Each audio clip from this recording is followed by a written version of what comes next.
प्रथमं शैलपुत्री च द्वितीयं ब्रह्मचारिणी तृतीयं चंद्रघंटेति कुष्मांडेति चतुर्थकम् पंचमं स्कंदमातेति षष्ठं कात्यायनीति च सप्तमं कालरात्रीति महागौरीति चाष्टमं नवमं सिद्धिदात्री च नवदुर्गाः प्रकीर्तिताः उक्तान्यतानि नामानि ब्रह्मणैव महात्मना।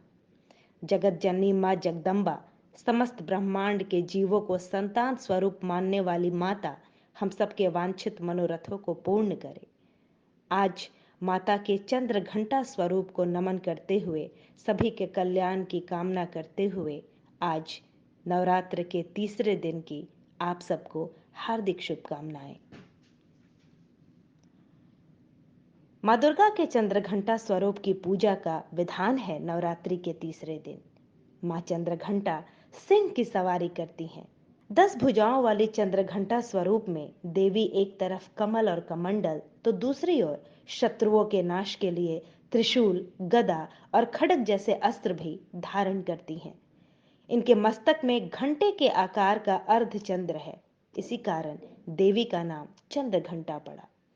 माँ दुर्गा की यह शक्ति तृतीय चक्र पर विराज कर ब्रह्मांड में 10 प्राणों और दिशाओं को संतुलित करती है और महाआकर्षण प्रदान करती है। इनकी उपासना से भक्तगण समस्त सांसारिक कष्टों से छूटकर परम पद के अधिकारी बन जाते हैं। नवरात्र के तीसरे दिन दुर्गा जी के तीसरे रूप चंद्रघंटा देवी के वंदन, पूजन और स्तवन करने का विधान है। इनके शरीर का रंग स्वर्ण के समान चमकीला और वाहन सिंह है। इनके 10 हाथ माने गए हैं और ये कमल, धनुष, बाण, खड्ग, कमंडल, तलवार, त्रिशूल और गदा आदि अस्त्र और शस्त्र से सुसज्जित हैं। देवी के कंठ में श्वेत पुष्पों की माला और शीर्ष पर रत्न जड़ित मुकुट विराजमान है। माता चंद्रघंटा युद्ध की मुद्रा में विराजमान रहती हैं और तंत्र साधना में मणिपुर चक्र को नियंत्रित करती हैं। माना जाता है कि देवी के इस रूप की पूजा करने से मन को अलौकिक शांति प्राप्त होती है और इससे न केवल इस लोक में बल्कि परलोक में भी परम कल्याण की प्राप्ति होती है। इनके वंदना से मन को परम सूक्ष्म ध्वनि सुनाई देती है, जिससे मन को बहुत शांति मिलती है। चूंकि इनका वर्ण स्वर्ण जैसा चमकीला है और ये हमेशा आसुरिक शक्तियों के विनाश के लिए तत्पर रहती हैं, इसलिए इनकी आराधना करने वालों को भी अपूर्व शक्ति का अनुभव होता है। माँ चंद्रघंटा की पूजा में दूध का प्रयोग कल्याणकारी माना गया है। जब माता भगवान शंकर को पति रूप में प्राप्त कर लेती हैं, तब वह आदि शक्ति के रूप में प्रकट होती हैं और चंद्रघंटा देवी बन जाती हैं।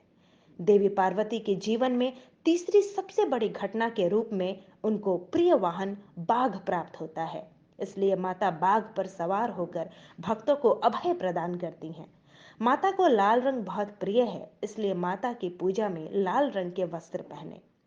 नवरात्रि के तीसरे दिन ब्रह्म मुहूर्त में उठकर स्नान आदि से निवृत्त होकर माता का ध्यान करें और फिर पूजा स्थल पर गंगा जल से छिड़काव करें। इसके बाद माता का ध्यान करते हुए 5 घी के दीपक जलाएं और फिर माता को सफेद कमल या पीले गुलाब के फूल या माला अर्पित करें। माँ दुर्गा को फूल अर्पित करने के बाद रोली, अक्षत और पूजा की सामग्री आदि अर्पित करें। कपूर और दीपक से माता की सुबह शाम आरती उतारें। आरती के दौरान पूरे घर में शंख और घड़ी घंट बजाएं। ऐसा करने से घर की नकारात्मकता दूर होती है। इसके बाद परिवार समेत माता के जयकारे लगाएं और भोग में माता को केसर की खीर या दूध से बनी मिठाई का भोग लगाएं। पूजा संपन्न करें। इसके साथ ही माँ चंद्रघंटा माता की कथा, दुर्गा चालीसा, दुर्गा स्तुति, शाम के समय भी माता की आरती करें, ध्यान करें।